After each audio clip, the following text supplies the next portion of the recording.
Assalamualaikum warahmatullahi wabarakatuh. Halo, selamat pagi. Perkenalkan, nama saya Frida Adela. Kalian bisa memanggil saya Bu Frida. Bagaimana kabarnya hari ini? Harus tetap semangat ya untuk mengikuti MPLS hari kedua. Oke, pada kesempatan hari ini saya akan menyampaikan materi terkait pengembangan interaksi positif antara siswa dan warga sekolah. Nah, jika kita sudah membahas tentang interaksi positif di lingkungan sekolah, maka otomatis kita akan membahas dua hal penting. Yang pertama adalah pembiasaan 5S, yaitu senyum, sapa, salam, sopan, dan santun. Hal yang kedua adalah etika. Etika antar teman, siswa dengan guru, siswa dengan tenaga kependidikan atau tendik.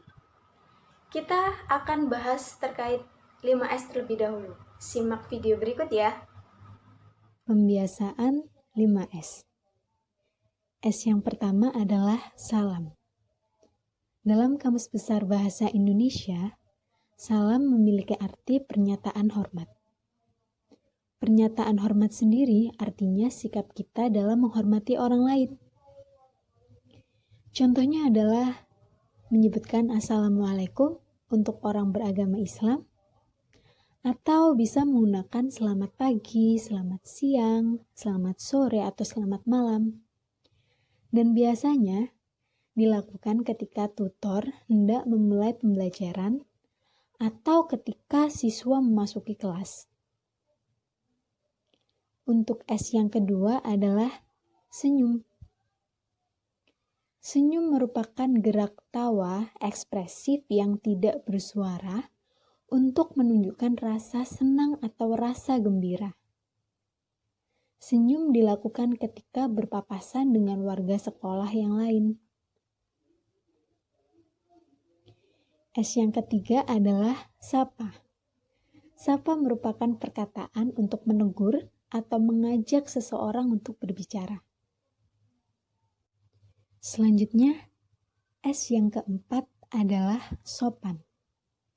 Sopan merupakan hormat kepada seseorang yang dari segi umur lebih tua daripada kita sesuai dengan adat yang ada.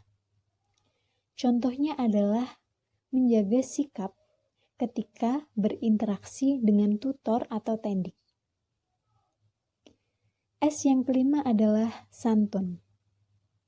Santun dapat diartikan sebagai halus dan baik, khususnya pada budi bahasa dan tingkah laku peserta didik ketika berada di lingkungan sekolah.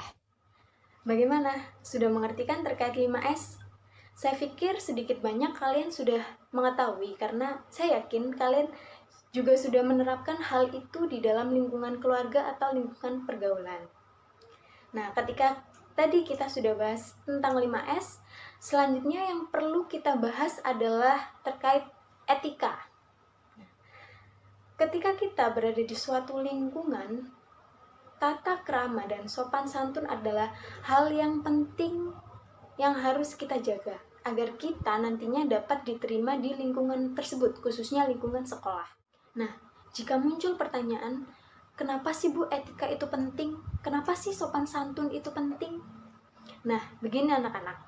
Ketika kita memasuki lingkungan sekolah, kita akan bertemu dengan teman-teman, adik kelas atau kakak kelas yang memiliki karakter yang berbeda-beda. Tidak terkecuali guru atau tutor. Guru atau tutor juga memiliki karakteristik atau sifat ciri dalam memberikan ilmu pengetahuan kepada anak-anak sekalian. Namun, saya masih sering menjumpai kalimat seperti ini. Ibu itu gak enak deh kalau ngajar.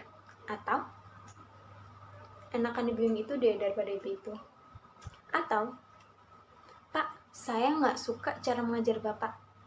Nah, seperti yang sudah saya bilang tadi, bahwa guru atau tutor itu memiliki karakteristiknya masing-masing, memiliki cara penyampaiannya masing-masing. Tapi kan itu pendapat, Bu. Itu kan pendapat saya. Iya, saya membenarkan bahwa itu adalah pendapat. Tapi lebih baik pendapat itu dibarengi dengan etika. Etika berbicara yang baik kepada tutor atau guru. Nah, kalimat-kalimat ini bagaimana kalau diganti seperti ini?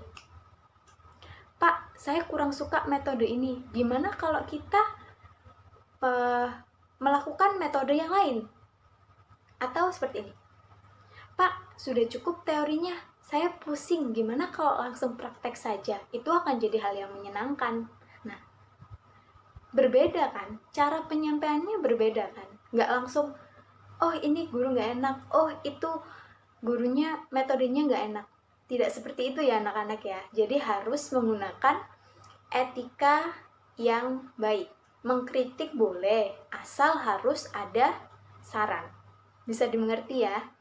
Next, ada video yang lebih detail menjelaskan tentang etika. Disimak ya.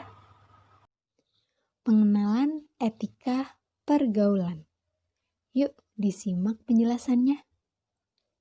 Yang pertama, menghormati dan bersikap sopan terhadap tutor dan warga sekolah lainnya.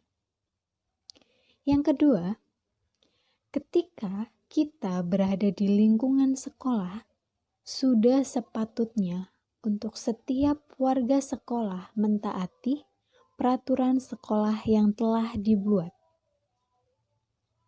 Ketiga, bergaulah dengan semua teman dengan tidak membedakan status teman, seperti teman yang kaya, teman yang kurang mampu, teman yang memiliki agama lain, atau suku tertentu.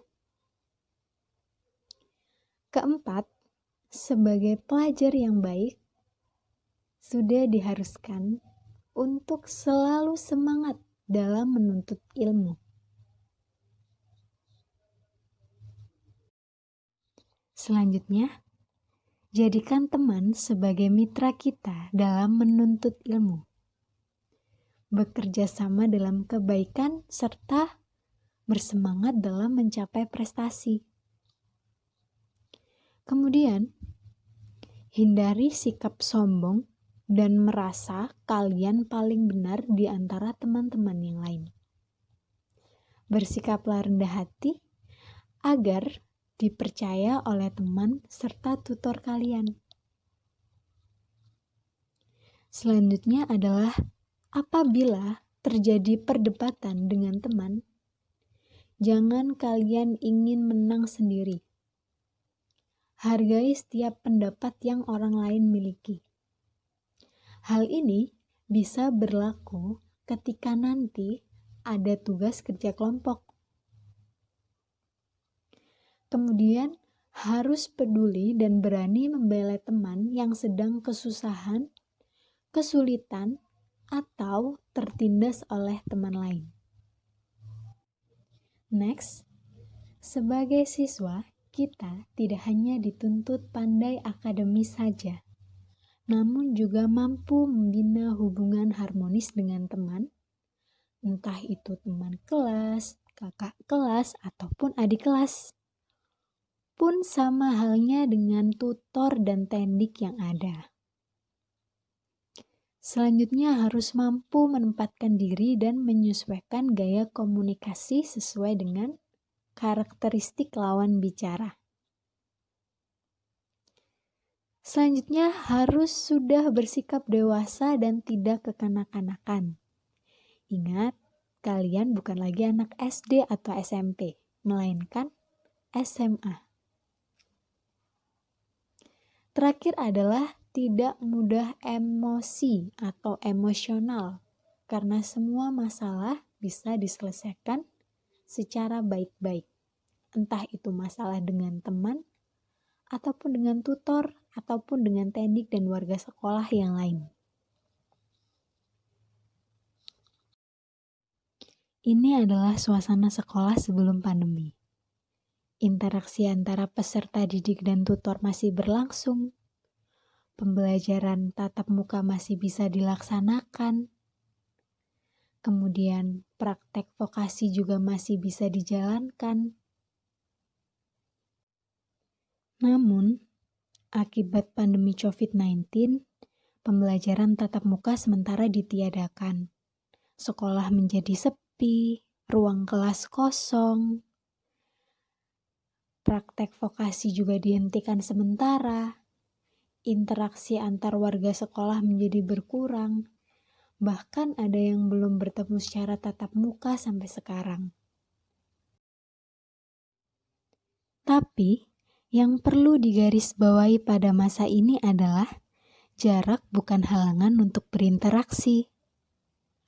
Kondisi yang mengharuskan kita menjaga jarak untuk mengurangi penyebaran virus corona bukan berarti menutup semua akses interaksi dengan sesama warga sekolah, kan? Kita masih bisa memanfaatkan koneksi internet, media sosial seperti Facebook, Twitter, Instagram, dan aplikasi chatting seperti WhatsApp untuk tetap saling berkomunikasi. Oke, itu tadi yang dapat saya sampaikan pada kesempatan hari ini tentang materi interaksi positif antara siswa dan warga sekolah. Jika ada salah kata, saya mohon maaf. Tetap sehat, tetap jaga kebersihan, pakai masker. Oke, Assalamualaikum warahmatullahi wabarakatuh.